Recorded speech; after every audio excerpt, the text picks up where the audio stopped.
Chris John for KaijuPop.com, and this is Hotline Miami 2, wrong number, on PS4. This is also out on PC and Vita, maybe PlayStation 2. I'm just going to walk around the outside of this building for a while.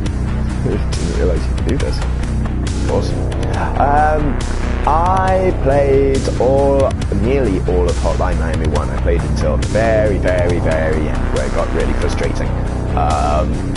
And I really liked it until the very end, where it got really frustrating.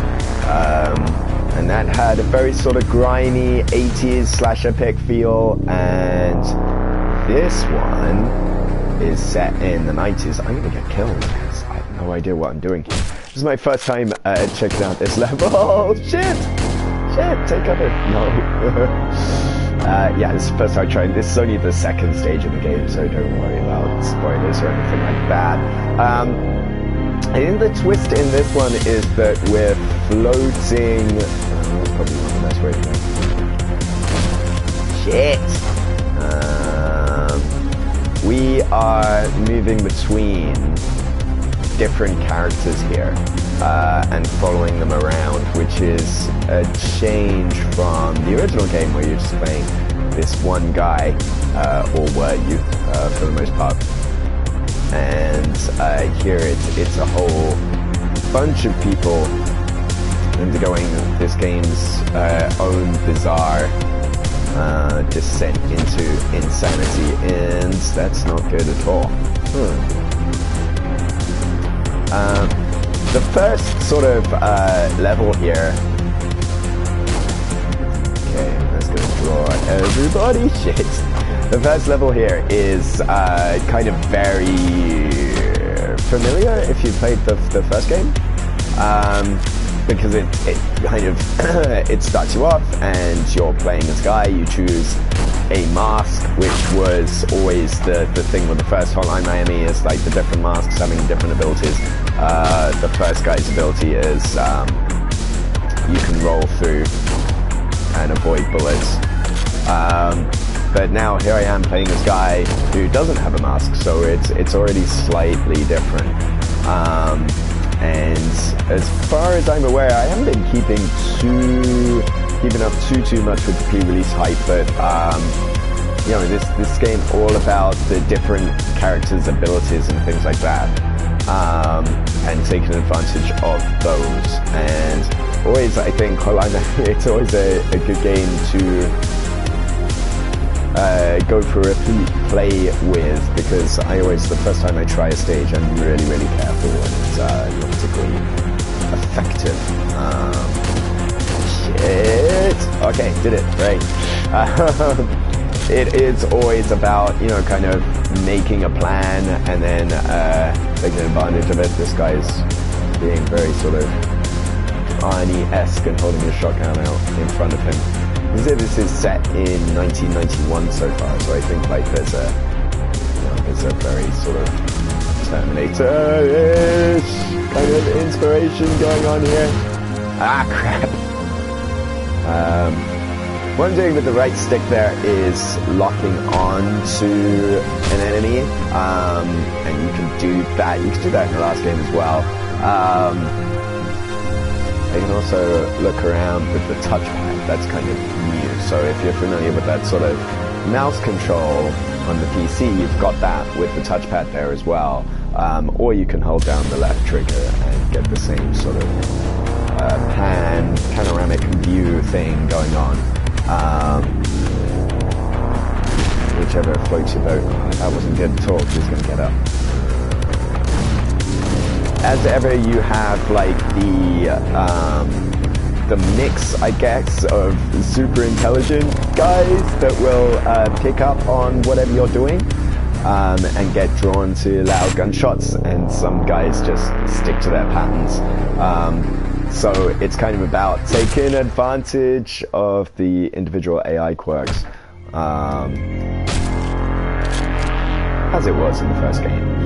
So far, I mean, very familiar and very similar to the first game. It hasn't really done anything to distinguish itself yet. As I said, like, this is super early on. but I'm going to try and be as quiet as possible and take out all these guys who are just throwing shotguns at their heads and taking care of them that way. Well, there we go. Oh, hello. No idea what's going on there. Oh, fuck it, let's go loud. Ah, crap, paid the price, didn't it? Easy. Yeah, lots of guts, lots of viscera, which,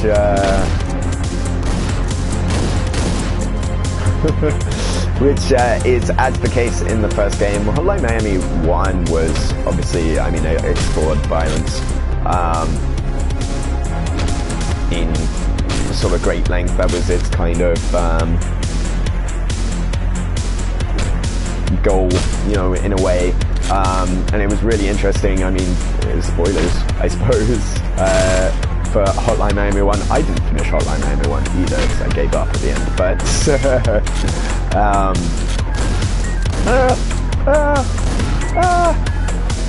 okay. You know, Hotline Miami 1 kind of just ends almost without comment. You know, it's almost like, you know, we did all this and for what kind of thing. And it got very, very meta towards the end of that game. And Hotline Miami 2, similarly, I mean, it's pushing a lot of buttons, and it's always going to be about that. There was a lot of fuss about this over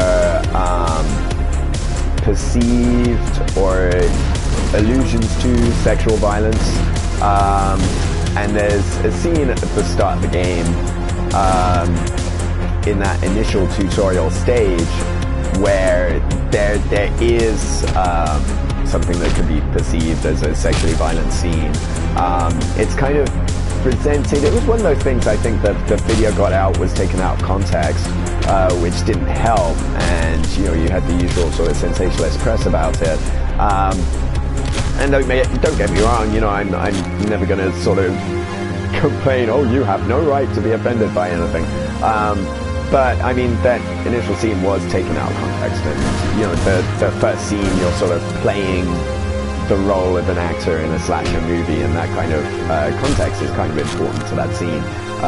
But certainly, yes, out of context, this could be very disturbing to some people. But there's an option to turn off everything that's an allusion to sexual violence,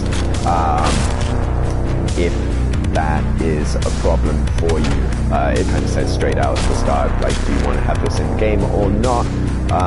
Which I think, you know, is probably the best way of dealing with that, really. Let's see if we can get to at least the end of this stage in this little quick video here. It is all about, just like the first one was, analysis of a situation, sort of a risk analysis kind of thing, and going and making a plan and then trying to execute on it. Crap. Obviously, there's like plans of mice and men, things usually go wrong, as they just did there. So I just locked onto the one guy. You kind of also have to learn as well, like the technique of nuts. Of kind of shooting people from off screen and relying on the bits of information that the game gives you. So in this case, it's kind of, oh crap, shit! You threw the gun and it hit the wall. Damn. You know, relying on the little screen flash to say, hey, you just killed this dude. There's usually a guy in that room. It's not there anymore. There are like slight kind of elements occasionally that are a little bit, you know, every 4th or 5th time characters will do something that you didn't expect, and you know, it's kind of really important, especially like as you're going to be playing and replaying and replaying and replaying and replaying a stage over and over again. Oh, that's crazy. Oh god, it's unpleasant. Oh, it's unpleasant. It's uncomfortably so, you know. And that's kind of part of the appeal, isn't it? Like, You know, I always feel playing Hotline Miami 2, this is the game that, you know, my parents, you know, might find me, catch me and my brother playing, you know, as kids, and then immediately flip out. There's a sense that you really are playing something very sort of dangerous in a subcultural sense, and that's what, you know, I mean, that's 100% what they're going for. That.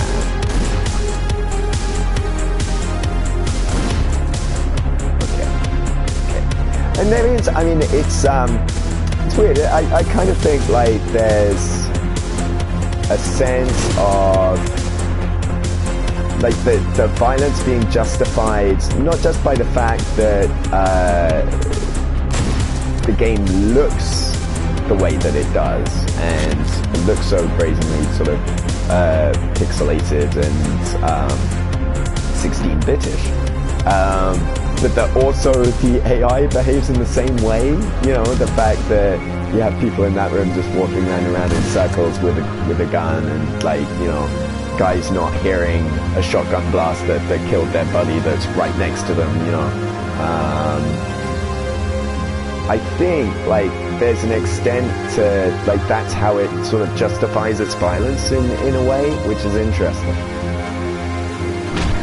Oh, no! Oh, crap! I knew exactly what I was going to do, and I hit X instead of R1. It's so full of, oh shit, I'm a complete idiot. Exactly. Just, it's a matter of like communicating, getting your brain to talk to your fingers in the right way, and yeah, every death is clearly your fault. It's never, I don't think, the fault of the game, but it's also, it's full of swears. It's an experience full of swears, and death, and blood, and mutilation. By God, the humanity, etc.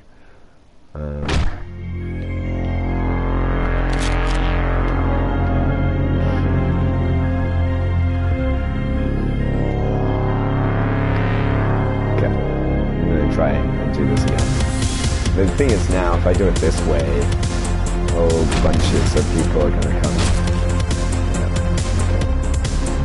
You didn't see anything. Okay. Alright. I think we got this under control now. Should do.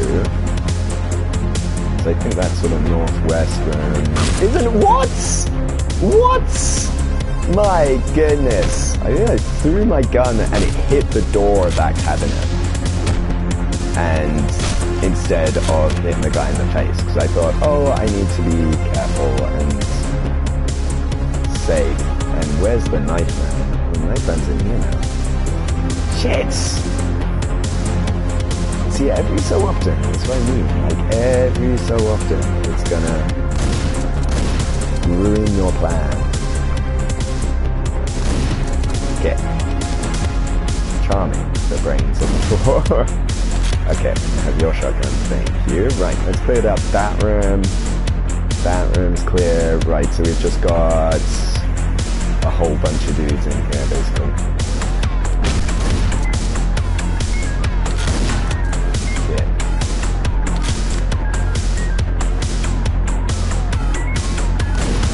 There we go. There we go. Now we're doing it. Right. Oh, shit. Again, I'm getting like the off-screen flash to indicate. Yeah, well done, you totally made that shot, even though you're a long way out, and I did it, hooray. And it's the same sense of you have that pulse-pounding soundtrack, and then it's finished, and it's just quiet, and you're sort of walking around this gross scene. The screen sort of starts warping, but it's amazingly powerful presentationally. In the same way, you know, again, granted that Hotline Miami 1 was. So I'm sort of intrigued, and I kind of need to play it more, but I don't want to sort of spoil everything. I mean, the game only came out today by showing really late on gameplay, but you know, it'd be interesting to see how things are going to change. already we got a bit of a plot twist over here as people are waiting outside. Huh. I wonder if they're just gonna straight up gonna kill me. Oh, okay. Alright. Okay. That's not gonna do anything. Ooh.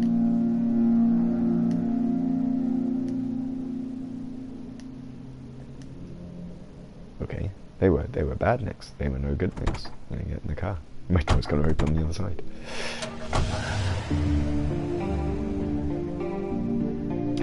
It's got cross-save as well, and you just saw like the cross-save succeeded indicator in the top left. This is smart cross-save, which means it automatically cross-saves as well as automatically saves, which is how cross-save should work.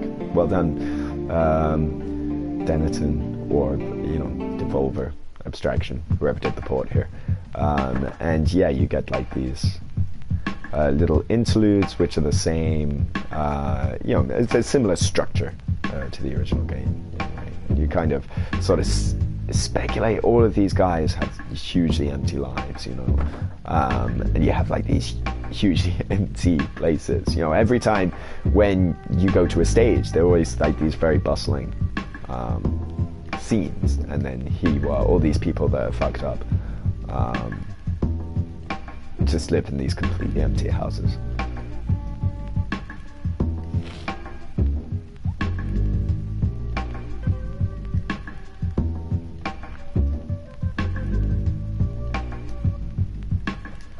So it kind of, yeah, I mean, like, so far it's a little bit more story intensive, I guess, as than the first game. Yeah, I mean, there was a story in the other game as well, but there seems to be a lot more in the way of sort of dialogue scenes in between stages. But you know, it's like, am I done here? I think so. Right. Bye. No. Bye.